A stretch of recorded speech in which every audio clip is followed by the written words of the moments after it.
Night Elf in the top right. So the two Night Elves are on the top. What that means is that's a little bit of a fortunate spawn for Starshaped and ThorzaiN, and that's for two reasons. One of them is the expo between them is going to be a little bit easier to take, and also Starshaped is going to have the option to build an AOW to AOW creep the mercenary camp to unlock those mercs. The reason you want those mercenaries is because Foggy almost certainly, especially on this map, is going to go keeper, and having access to that priest early, allowing you to dispel that entangle with relative ease, is super duper important. But we already see both of them are saying we want to play a macro game, and we see that with the two AOWs. So both Foggy is building his AOW between the bases on the right, and we see Starshaped building his AOW between the bases on the left. So I expect to see two very, very quick expands from both teams. They should have just tower rushed Foggy. I would have loved to see that. He's making... Dudes. I just had this flashback of like, we had so many tower rushes back in the day. Because like so many Night Elves, they were like greedy or with their build, or they would like, I don't know, just like open straight hunts and stuff. So it's like, all right, well, you want to do that, just we're going to make a bunch of towers in your base. Screw you. Like, it can be really hard to defend. And I love games like that too. Watching the defense of those tower rushes, even playing it. I love playing it too. Like when you do an aggressive creep and then you... Yeah, any good player, any player worth their weight is going to see a tower rush coming, right? You'll have a scout, and you either know from like the build that they're doing or the hero that they go or something, or you'll see it coming. And seeing how players react to that tower rush, I actually love watching those early tower rushes. I think it's a really fun way to play. We don't see it at pro level plays because at a high level, it's usually kind of easy to counter. I need to organize a 2-on-2 tournament and put like a special bounty. Like the most impressive win by Tower Rush gets $100, and then just every game is gonna be Tower Rush versus Tower Rush. That would be so great. Cruncher and I actually, so Cruncher and I used to play in WC3L and NGL1, and we used to do. We were the 2v2 team. Like our 2v2 teams was Axel having Strafe Crow, and then it was me and Cruncher. And one of our builds that we did, and we got pretty good at it, was a fast tower rush, and we did it against elf players. And we did it. It was elf. I played elf, and he played human. And one of the main things that we did is because it's an all-in, you would like build your. We would go all in. So it would be like AOWs in their base. I would build Moonwells in the base for healing. But it turned into really fun games. We didn't always win, but it was always really fun to do. I really enjoyed it. Anyway, this is really awkward. Like, so the human crept the expo with the Ancient of War, but on the right side, it was Foggy that crept the expo with the Ancient of War, and he got the mana pendants. Wow. Probably one of the best items here to get in a game like this, because he's gonna entangle non-stop, go home, use Moonwells after dropping that pendant, entangle some more, and then entangle some more. I don't even think it's close as far as what's the best item. Mana Pendant is by far the best item that can drop there. An argument could be made for like Boots of Speed being good, just having access to it that early before it's even available. Oh, you see in that? The shop. They're trying to go for the cancel here, ThorzaiN. But an archer spotted him by Foggy. A scout. That is such an important scout too. And the keeper is going to head over there, and with that Mana Pendant, he's going to be able to use those entangles. The units are a little late. Yeah. Yeah. Oh, they just paused. Did you get that? Oh, look at all the chat. Kill Footman. Go, go, go. Foggy here. Okay, go. All right, here we go. Read it all. Read it all at normal speed. Okay, it wasn't that close at all, by the way. Like, I think they realized they couldn't kill the Tree of Life pretty quickly, and that was a TP forced start, which is very nice for Foggy inside. Yeah, the undead side moving over there to the right instead of prioritizing killing this gnoll. So he actually stopped that orange creep to run over and kill those footmen, which ended up being a really, really good decision. That had he not run over there, it would have been very close if those footmen were able to cancel the tree. But because he ran over there, kind of delayed getting that level 3, he was able to stop them from canceling that. And meanwhile, ThorzaiN, by the way, he does have his expo up and running on the left-hand side. I wonder if he gets a Shredder. I think it would be super beneficial. But he might be content with the amount of peasants that he's got. And I guess he's got a teammate that can give him wood as well. I think Shredder is super underutilized, especially in team games.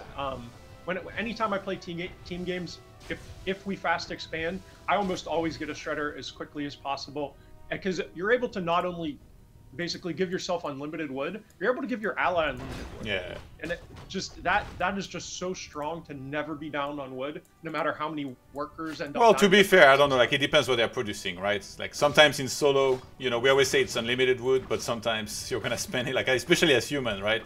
Everything costs so much wood. So in the 2-on-2, I don't know if I would go as far as saying it's unlimited wood for both.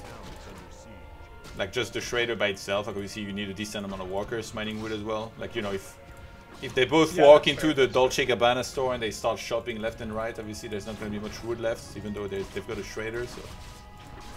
Yeah, that's fair. That's fair.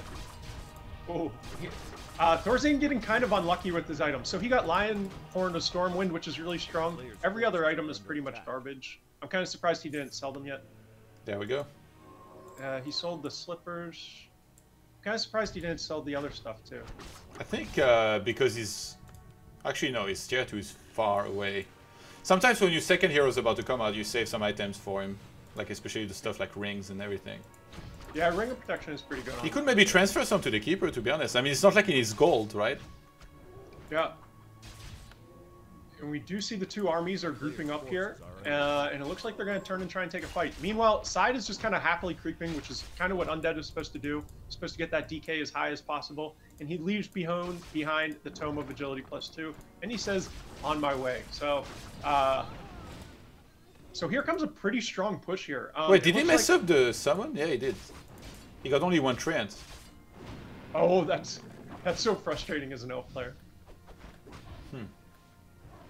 And we do see defend coming out from these footmen. Watch him turn on and off the defend during this fight. It's really fun to see. It's an instant cast, which I actually think is kind of broken, that defend is instant, but you'll see him turn it on. Don't do that. But you'll see him turn it on and turn it off to make sure that he's getting the best of it. Oh god. Oh wow, I completely missed the Keeper getting blown to pieces by the nuke. That's what level 2 coil does to a level 1 Keeper. We Terror at the level 5 Death Knight earlier. And I think Hawk's MK had like half hit points and he died in one coil. And I was like, what is this? Does he have ability power? Like, is this League of Legends? Like, I saw that, yeah. Oh, he's going for the surround. So Starshaped going for the surround on Foggy's Keeper. Foggy's Keeper is going to run back. No, nicely done. Nice micro by Foggy. Starshaped still does have a lot of hunts on the field. I don't know if it's going to be enough. Watch that Troll Berserker try and focus down these hunts. Troll Berserker is basically the hunt killer in this situation. So ThorzaiN is going to focus down that Troll Berserker, and the Troll Berserker dies instantly because level 2 water elementals are broken before you have access to this spell. Be quiet. He used quite a few Wisp, it feels like, already, but still using some more. Yeah, he did use a ton of Wisps, but as we know, Archmage has... Oh my god!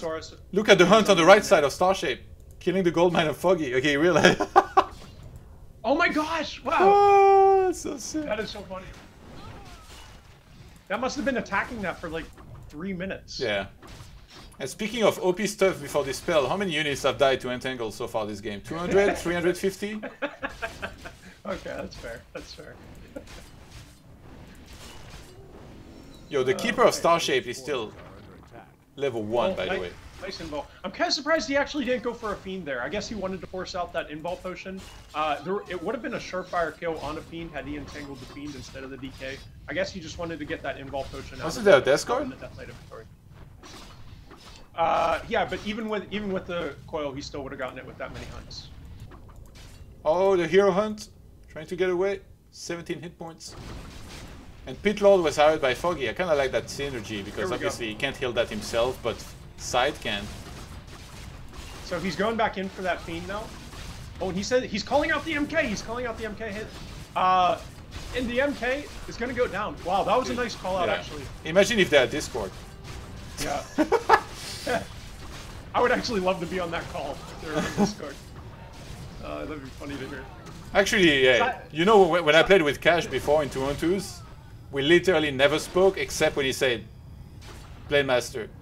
Shadow Hunter. We just called heroes and then targeted them. That's literally all you need to do. So. And that's fair. Whenever you're playing with a high-level team, that's kind of like one of the differences when you're playing like with a high-level teammate versus a low-level teammate. Like, high-level teammates in general know what to do. Like, you don't have to tell them what to do. There's kind of like an expectation of what you're going to do. Like, there's minor variations on what you might choose to do, but you understand, like, within that window what that player is going to do, with the exception of calling out heroes like that. So, yeah, I love that call out from Foggy typing MK in chat, and then we get to see the MK just blow up 30 seconds later.